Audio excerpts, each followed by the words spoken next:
تبدأ القصة في أتيربانكس، وهي جزيرة تقع في ولاية كارولينا الشمالية، حيث نتابع حياة جون بي الذي يعيش مع أصدقائه المراهقين جي كي وبوب.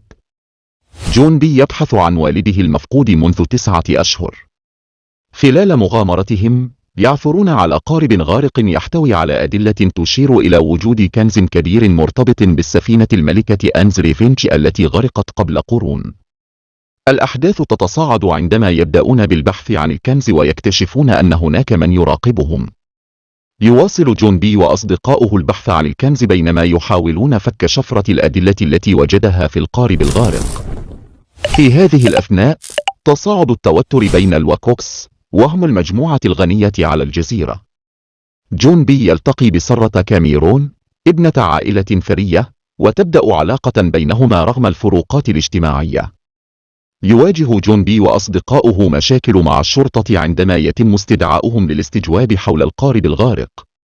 يحاولون إخفاء الأدلة والابتعاد عن المشاكل.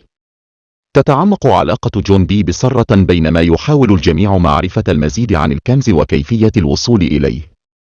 في نفس الوقت يبدأ بوب بالشك في نوايا جون بي وما إذا كان يتخطى الحدود.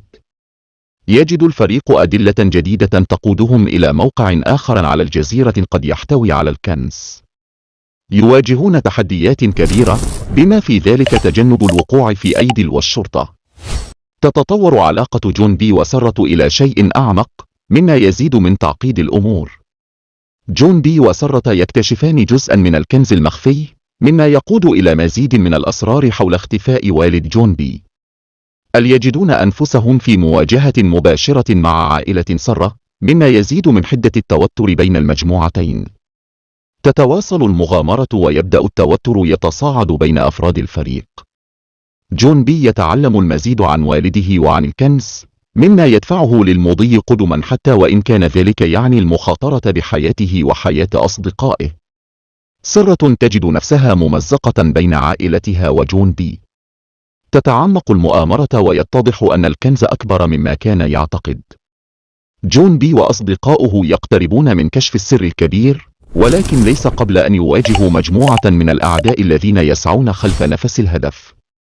سرة تواجه قرارا صعبا حول من يمكن أن تثق به.